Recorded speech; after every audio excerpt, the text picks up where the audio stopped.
Bonjour les filles, bonjour les copines. Ici Béata Chenet, votre fée des finances, sophrologue, animatrice du Rêve du Rire et également votre accompagnatrice par rapport à la question avec l'argent.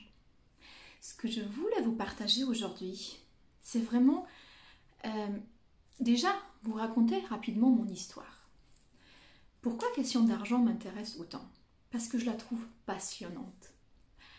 Au jour d'aujourd'hui, je vis en France, dans un appartement que j'adore, à un endroit où j'aime bien, avec les gens incroyables autour de moi, et je suis accompagnée avec des amis juste incroyables, que je embrasse d'ailleurs si un jour ils verront cette vidéo. Je voulais vous dire, tout ça, ça s'est pas fait en un jour. Tout ça, je suis venue il y a 20 ans déjà en France, tout simplement d'un pays qui est la Pologne, avec à 18 ans sans un sou en poche. Au fur et à mesure, j'ai appris. J'ai beaucoup appris sur moi et j'ai continué de travailler sur moi. J'ai construit plein de choses.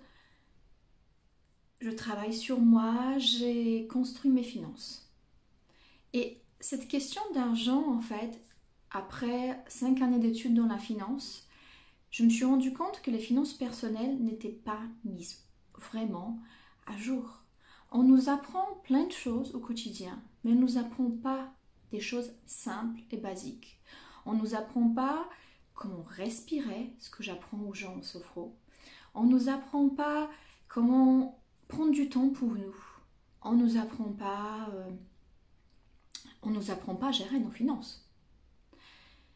Au jour d'aujourd'hui, j'ai mis des comptes en banque à mes filles dès leur naissance.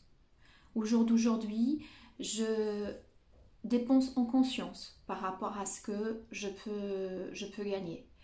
Au jour d'aujourd'hui, je préfère dépenser en formation, par exemple, ou en coaching pour encore avancer, encore apprendre et vous apporter davantage de la valeur, que tout simplement acheter encore une énième chose qui va encore squatter l'appartement, et au bout d'un moment, quand vous allez vouloir, vous, comme moi, comme je ne veux plus en avoir besoin, je vais devoir la jeter tout simplement et ça va se retrouver dans la nature, où j'ai donné parce que davantage je donne dorénavant.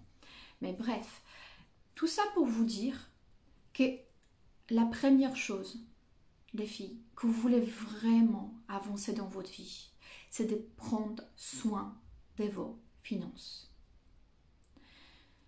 C'est tellement important.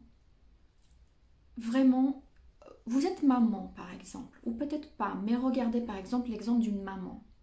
Maman va s'occuper de ses enfants, va s'occuper de leur donner à manger, d'acheter à manger, de leur bien-être, de leur acheter des habits et tout ça. On ne vit pas dans une société où je peux aller au magasin, faire un beau sourire et le monsieur va me donner des habits ou la nourriture.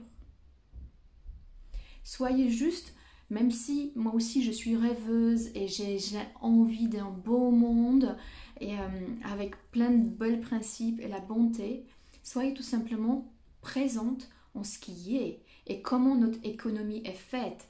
Et même si vous n'êtes pas d'accord avec cette économie, vous avez amplement le droit. Par contre, avec vos économies à vous, vous devez être aligné. Et par quoi ça passe en priorité cet alignement? Par faire vos comptes.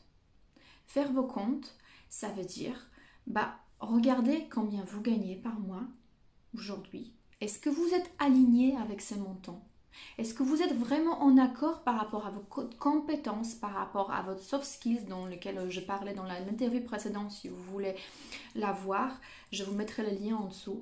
Mais si vous êtes vraiment aligné avec déjà ces montants que vous gagnez. Si c'est ok, passez à la suite. Si c'est pas ok, posez-vous la question, comment je peux gagner davantage? Combien j'aimerais gagner aujourd'hui?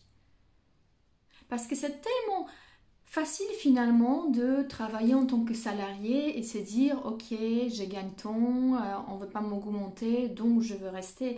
Et je ne vous jette pas les pierres, je l'ai fait ainsi pendant des années. D'accord? Je veux juste que vous preniez conscience qu'à partir du moment qu'on cherche comment gagner davantage et on se pose la question, on entraîne vraiment ses cerveaux à trouver la solution. Encore d'aujourd'hui, il y a quelqu'un qui est sorti d'une séance de sophrologie de chez moi et je lui ai proposé la suite parce que une séance c'est génial, mais plus c'est quand même l'étape suivante pour pouvoir avancer sur ces problématiques. Et elle m'a dit, je ne sais pas si financièrement ça va pouvoir suivre, donc je vous recontacte. Et je lui souhaite vraiment, clairement qu'elle me recontacte et j'aimerais bien pouvoir l'aider. J'aimerais bien pouvoir lui donner cette séance gratuitement, mais qui va payer ma facture. Donc, c'est vraiment ça l'alignement. Est-ce que vous devez être aligné avec vous-même? Est-ce que ce que vous donnez, la connaissance que vous avez, est-ce qu'elle peut être vraiment gratuite maintenant? Parce que moi, j'ai payé mes formations, moi, j'ai fait mon diplôme, moi, j'ai des compétences que j'aimerais bien offrir aux autres. Mais certains se bloquent soi-même pour les recevoir. Parce qu'au jour d'aujourd'hui, si vous regardez vraiment, est-ce que vous ne pouvez pas trouver ce montant-là pour une prochaine séance? C'est tout simplement peut-être arrêter un prochain restaurant le soir. C'est tout simplement parfois ne pas s'acheter une belle nouvelle robe. C'est switcher en fait davantage votre focus. Sur quoi vous focussez? Qu'est-ce qui est important pour vous? Est-ce que important pour vous, c'est d'aller de mieux en mieux? D'avoir une belle vie, d'être heureuse? Ou tout simplement, c'est important pour vous les choses que vous empilez? Donc tout ça, je reviens encore une fois sur le fait de regarder vos revenus. Regardez vos revenus et posez vraiment tous vos dépenses. Donc c'est vraiment des clés que j'aimerais bien que vous intégrez, que vous preniez une feuille dorénavant et que vous commenciez à écrire. Je gagne tant pendant 6 prochains mois ou je ne sais pas. Et vous notez vos dépenses. Pour que vous preniez conscience sur quoi vous dépensez davantage et est-ce que ces postes de dépenses ne peuvent pas être diminuées? Et si oui, comment? C'est aussi la question à se poser. Parce que si on commence à se poser des questions ici, quand on commence à creuser, et en se disant aussi surtout que c'est ça mon objectif, il y a des choses qui s'ouvrent. Si on ne se pose pas les questions, on dit on va juste clairement comme ça tous les jours dans un travail qui ne plaît pas, mais à côté on ne développe rien pour pouvoir justement améliorer ses revenus, rien ne pourra se faire non plus. D'accord? Voilà, je compte sur vous les filles, je pense que la vidéo était déjà assez longue pour que vous puissiez comprendre l'importance de connaître les chiffres. Les chiffres, c'est la base. Si vous ne commencez pas par connaître vos chiffres, sans pour autant devenir accro à tous les jours, regarder, mais avoir au moins une idée de ce que vous gagnez et ce que vous dépensez et si ces dépenses ont vraiment lieu d'être. Dans une prochaine vidéo, je vous parlerai un peu davantage comment choisir et comment dépenser autrement, un peu plus et beaucoup plus en conscience même. Merci beaucoup de m'avoir regardé et à très bientôt sur la chaîne Fait des Finances.